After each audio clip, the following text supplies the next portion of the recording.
thank you so much, Jason and Forrest, for joining me today. Very excited to chat about your individual journeys and also TELO Trucks, which just from the looks of it, the research I've done, I mean, it looks amazing. It looks beautiful. It looks sort of like what the EV market, needs. And it's probably an interesting path that you've both been on. So Jason, if we want to start with you first, you want to kind of talk a little bit about your journey, before Tello and what was that sort of career arc like for you? Yeah, well, I'll start back a little bit. So I built my first vehicle from scratch when I was 13 years old. Built my second one from scratch when I was 16 years old. And they were both massive death traps. So I went to school to learn how to build a safer vehicle. Ended up working on vehicle safety and developing a lot of the radar and LiDAR systems that went on to what are today's ADAS-based vehicles on the road. So worked with a lot of the major OEMs to make sure that they actually built safe driver assistance features on their 2024 model year vehicle. So it's super cool for me to actually see a lot of the projects that I worked on finally on the road this year. Wow. After having worked on them for a decade of time. So we worked on some of the very, very first wafer level chips that went into radar systems that are now finally rolling off the shelves. So it was a pretty cool journey. Yeah, I've been passionate about electric vehicles also since high school. And I translated that into, I had a science teacher who got me excited about solar cars. And then when I went to college, I joined the solar car team and ended up being a leader of that solar car team. And a lot of the team went on and became the early team at Tesla. Since then, I started an electric motorcycle company and an app company and this company. Well, what was the catalyst for Tello? Was it you calling Jason? Was it vice versa? Was it, I guess, how did that idea generate? Was it from a phone call? Forrest was introduced to me via a mutual friend. I was working at my previous company. I was really thinking about city commuting a lot. Mm-hmm. And I had been to Southeast Asia and all over the world, and I'd seen a lot of the world moving to two-wheel transport, and that just being such an efficient way to move, to migrate within a city. And I thought that maybe the reason that the US is struggling so much with city transport is because we haven't really presented a viable option for two-wheel transport that the American market could get behind. And so since Forrest had started Mission Motors, one of the very first electric motorcycle companies based in the Bay Area, and he's working on micromobility at the time as well, I thought that it would be awesome just to sit with him and pick his brain about this whole process. And, he was thinking that, hey, I could help you with some of this work. I've got some battery technology that could make a really, really space-efficient two-wheel vehicle. And so we built and set out to build a motorcycle actually at the time. This was back in 2018. So I'll turn my camera back on so you can see. I know your listeners can't see it. But we actually built that vehicle sitting here in the back of our shop. And it was a extremely space-efficient 100-mile on the freeway vehicle that you could actually pick up and throw in the back of your truck with a single person. So that was the idea of something that you would have the ability to transport in a city, carry up your stairs if you had to, but also take you on the freeway for 100 miles. And our hypothesis proved incorrect. So we went out and we had developed all this. We'd been heads down for a while, self-funding this project. And we developed all this technology that really made it possible to do this. And when we went to go survey the market just wasn't there. We realized very quickly thereafter there had been something like 5,000 electric motorcycles sold in all of 2021 in the US. And it was just not something that the American consumer was getting excited about. But we developed all this technology to enable us to build these super space efficient vehicles that we surveyed San Francisco, LA, and a few other cities over a weekend about what type of space efficient vehicle would actually cause the biggest impact, positive impact in somebody's life. Yep. And 89% of those surveyed said a small truck would be the right answer for them. And we realized we had an aha moment. So we dug into it. We were like, why aren't there small trucks anymore? Right? The number one best-selling vehicle in America in the 90s and 2000s was a small truck. It was those Ford Rangers and the Toyota SR5s, if you remember them. Yep. No, even I was going to say, even the first trucks, like the F1 and the Chevys in the early 50s and the Fords in the 50s were all very small trucks. They weren't these big automobiles, and those were everywhere. And they're beautiful. They're beautiful automobiles, those small trucks. Yeah, we love them. And, there's still a huge market for them, honestly. One of our neighbors just purchased a fleet of 2,000 Ford Rangers, and he spent over the original MSRP for that fleet of vehicles. Wow.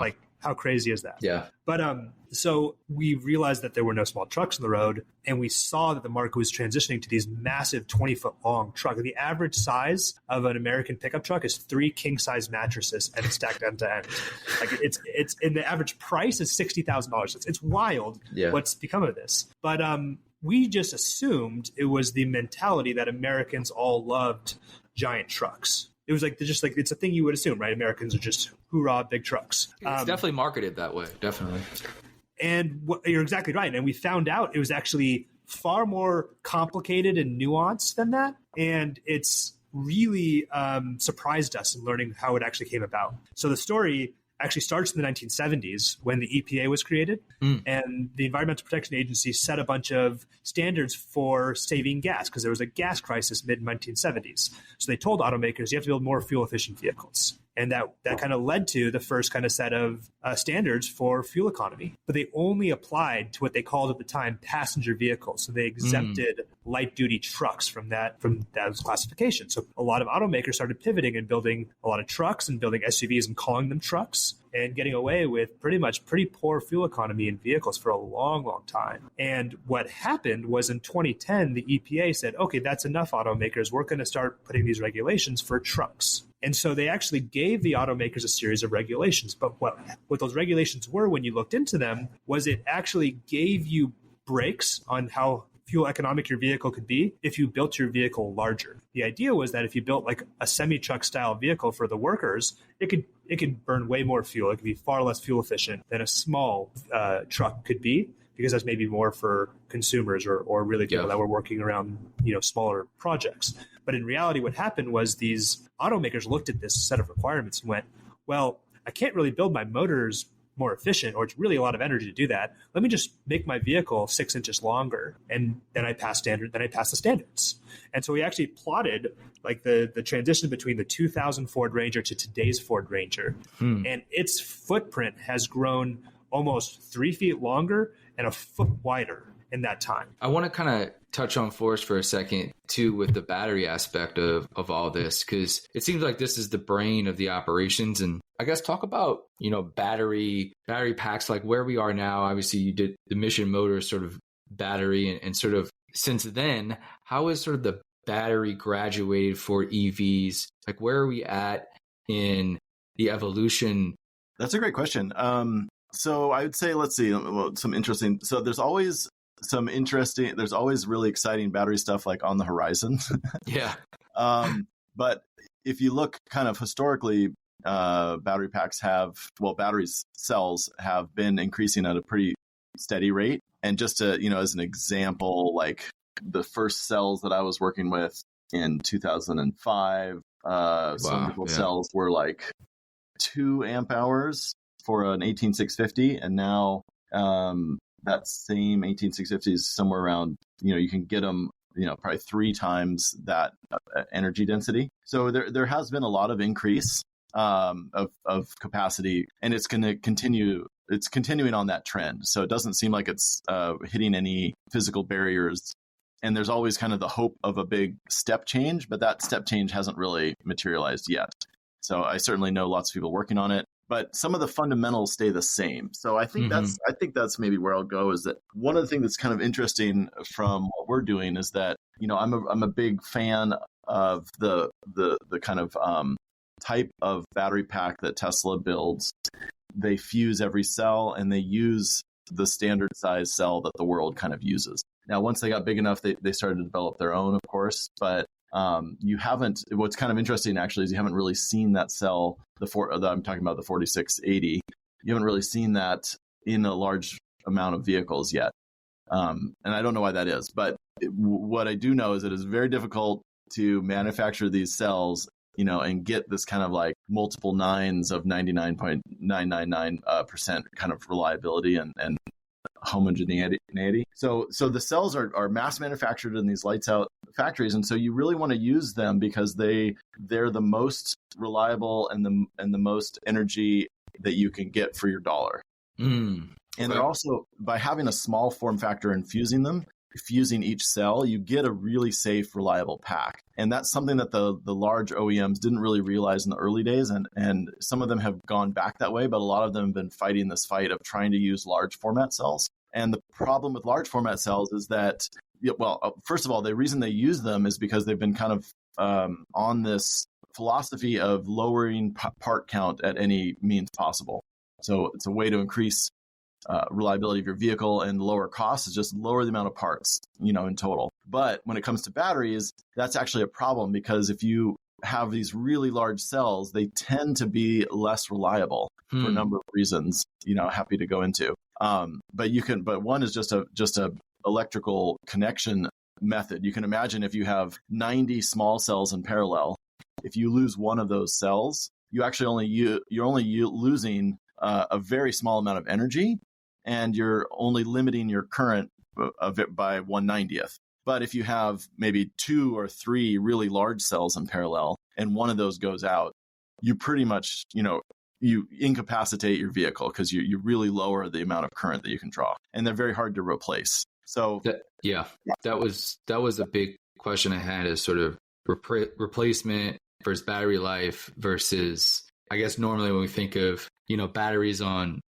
phones, right? There's sort of this expectation of life and speed of charging, things like that. I guess, what is the lifespan of, let's say, a Tello battery, in the truck when we see them? So let me just back up a little bit. So the cell phone and laptop computer batteries are kind of an example of what I was talking about with the larger format, is that even though they're small devices, they're generally like, one pouch cell that's maybe has several cells in series or parallel.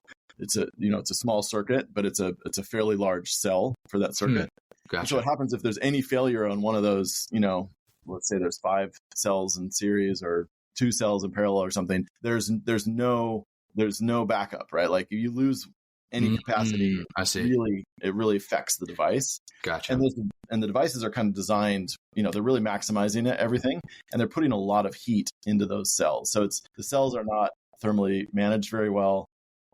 There's few of them, and they're pushing them to their farthest limit. Like, you're really doing a full depth of discharge every day. The cool thing that electric vehicles have going for them is that if you get the range that you want, for, in our example, over 350 miles, you have a large enough pack, over 100 kilowatt hours of pack, that you actually very rarely do a full depth of discharge. And that the lifespan of a battery it's kind of logarithmic based on your depth of discharge. So if you're just, doing a depth of discharge of, 10%, you're going to last 100 times longer than if you're doing it at 100%.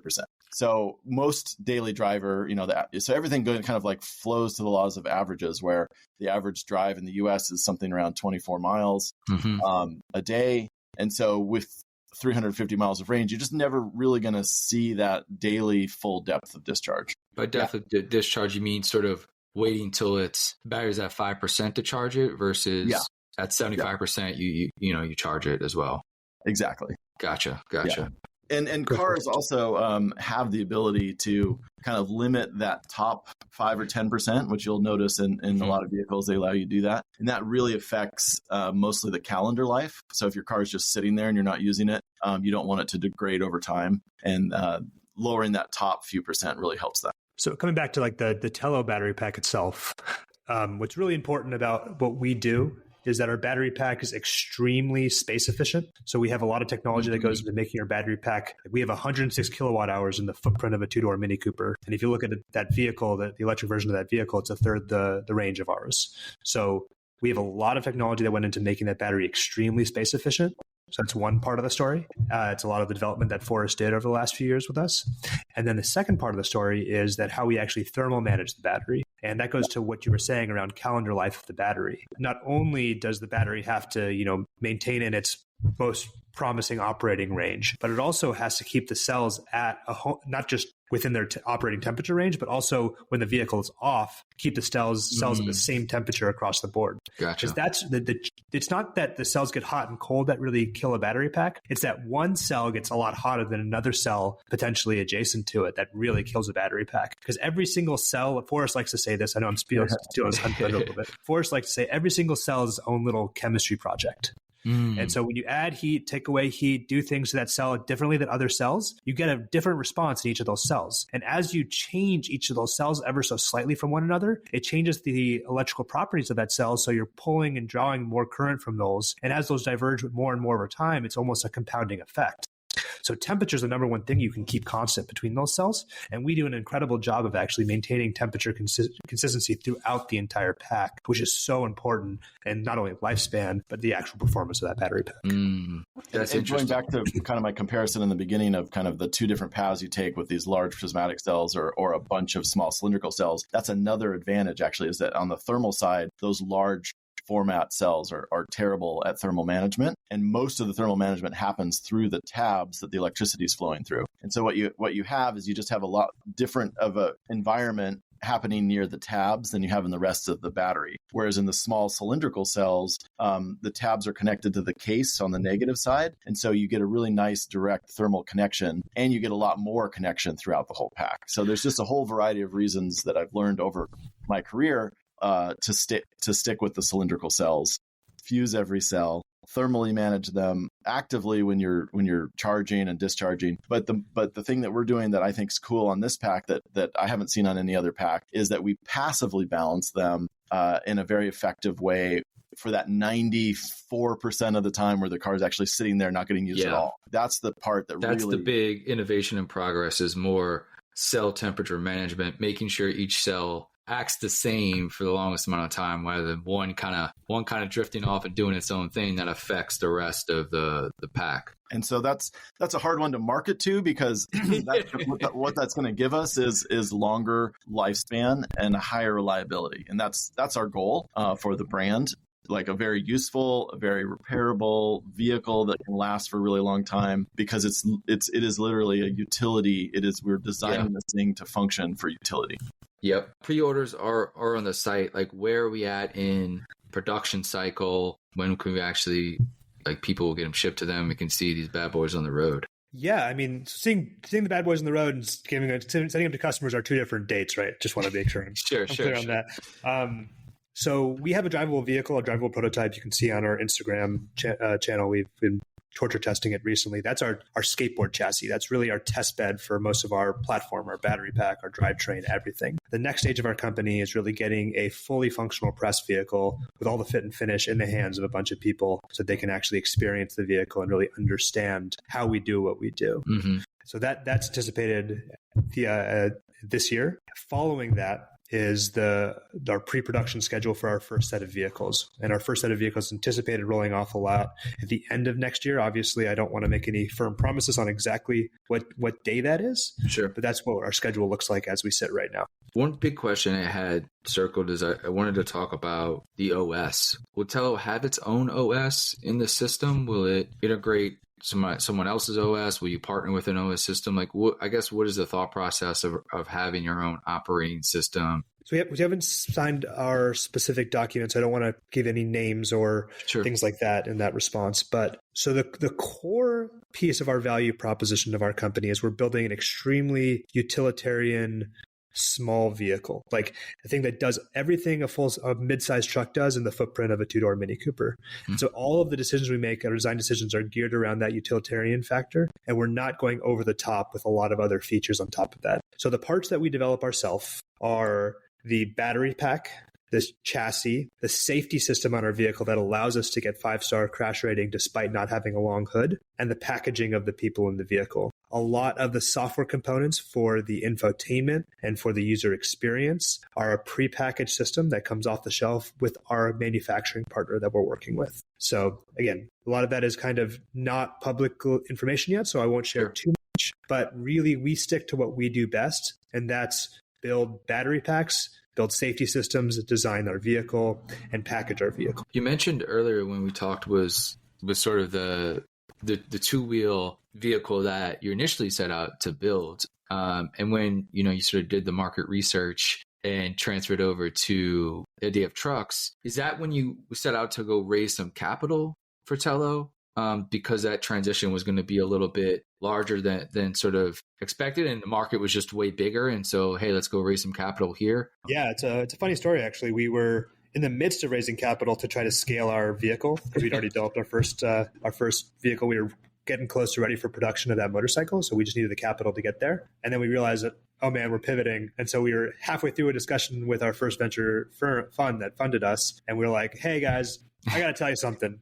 We're pivoting, and here's why. And they actually kind of loved to hear that. They're like, okay, well, you went out and talked to customers and you figured out what they're doing and you realized you were on a bad path. Like, great. This shows that you actually are really dedicated to this and you really, really want to understand your customers and this problem. And so that's when we got our first check-in. When you did that research again, like, I know we talked about, city sort of transportation and city life. So who is like sort of the customer, you think? We have a lot of information about our customers. So we have 2,500 paid pre-orders right now. And we have a pretty good understanding of where they come from. So in terms of the top 5, it's who you might expect. Mm-hmm. It's Los Angeles, San Jose, New York City, Washington, D.C. area, Seattle, and San Francisco. That's really the top kind of demographic of the first few people. It's usually between the ages of 24 and 38.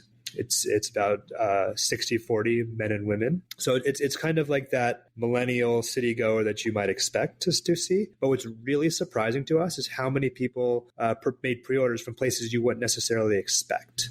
So we had like Montana cattle farmers that placed pre-orders because they are currently trying to. Yeah, I can see that because they use those those 4-wheelers essentially to kind of get around, right? But exactly. This might be a little bit better because it has more storage, I guess, for them. And it can go on the freeway and it can go drive up to a gas station. You have to trailer it up to a gas station. Like there's a lot of advantages. It has all the capability of what you might consider a side-by-side, but it's also a road-going, safe truck that can go on the freeway. We've got other people like that. We have all sorts of great stories, but one of our customers owns a canoe tour guide out of Maine. They have seasonal tours they do throughout Maine, and they're really eco-conscious because it's a beautiful area out there. And they were very interested in kind of moving to a fleet of Tellos to run their operations. So we have a lot of people that you wouldn't necessarily like at first expect to see, but there's this huge demand for the utility of a truck in a footprint that actually makes sense. And again, that comes back to this whole automakers forced to build big trucks left a hole in the market for small trucks. And people have been just craving for something that actually meets their needs in that space. How large is the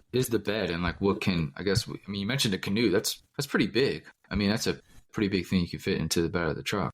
Our truck bed as it exists like today has a 5-foot bed. Yep. But it has a mid-gate that folds completely flat, meaning that you could have a full 8 foot of space with the tailgate up.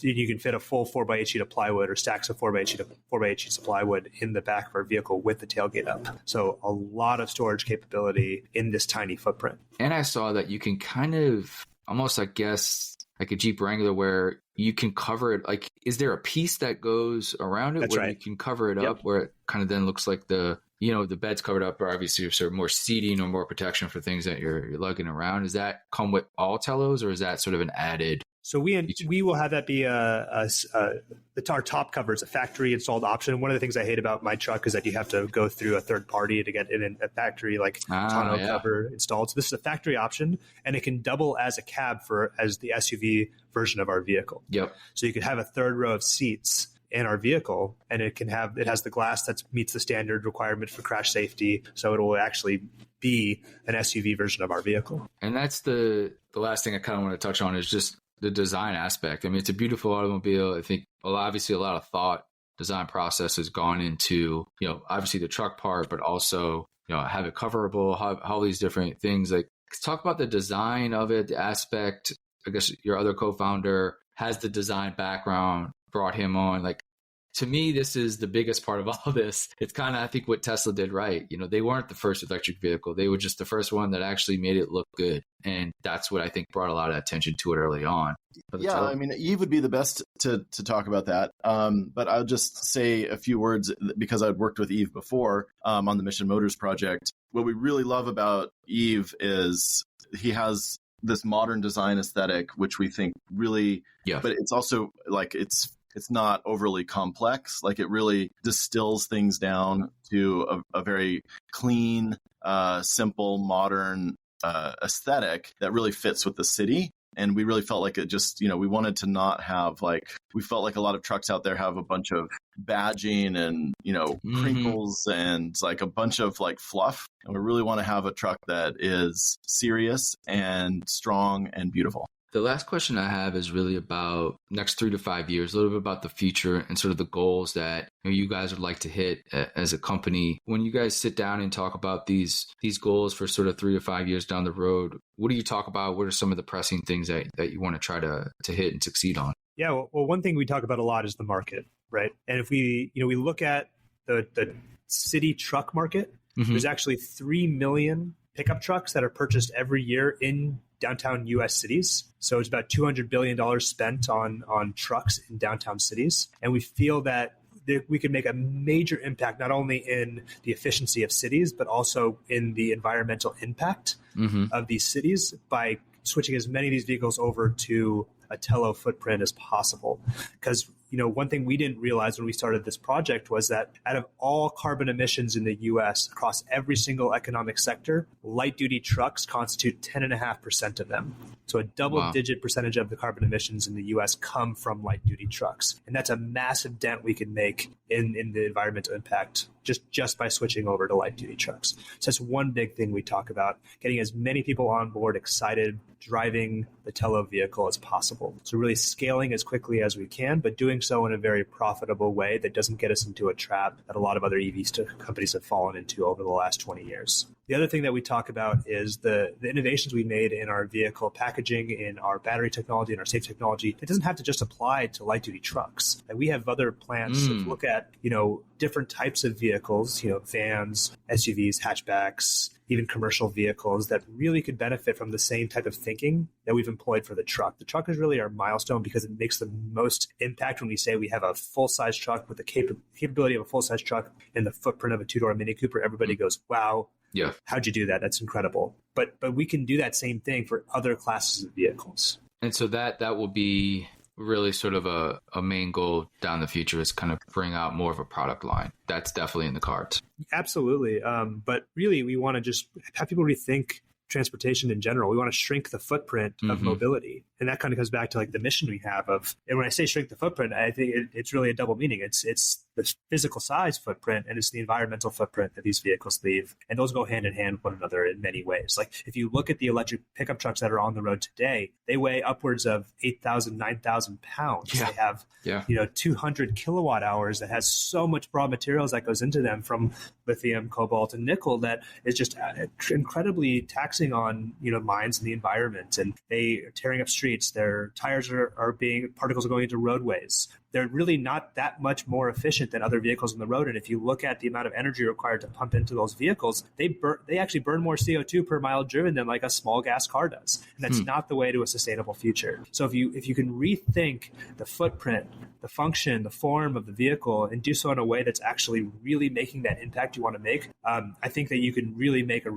good stand in the future of automotive. Forrest, did you want to add anything? I've been working in the electric vehicle industry, since 2005. And in those early days, it really felt like, can we convince people electric vehicles are here? And then when it was successful, it was like, oh, right, all the automakers are just going to follow suit, and it's like everything's going to be electrified. It's going to happen so fast. And that really hasn't happened. And I think it's a huge opportunity ahead of us. And we know that this works. We know that they're fun to drive, that they last a long time, and we have to fill in like the rest of the vehicle market, right? Like everything has to be electrified, and we have to do it as soon as we can. So like we have all the tools, the demand is there, and we've just got to do it. It's a kind of an exciting, it's going to be, the next 20 years are going to be 20 years of everything getting electrified. Last question real quick. Where's the name come from? So Tello, T-E-L-O-S, is the Greek word for purpose. So everything we're doing for our vehicle is really building it for a purpose. Very nice. So we're building purposeful trucks. Love it, man. Love it. Well, congrats on the success so far. Best luck for the next decade to come, fellas, and keep up the great work. Hopefully everything goes as good as it can from here as far as production and getting these things out to buyers. So they look amazing. Obviously, your backgrounds are primed to make an amazing truck, but also more vehicles to come. So best of luck to you and the team. Thank you. Right. Thank you really so much. Appreciate it.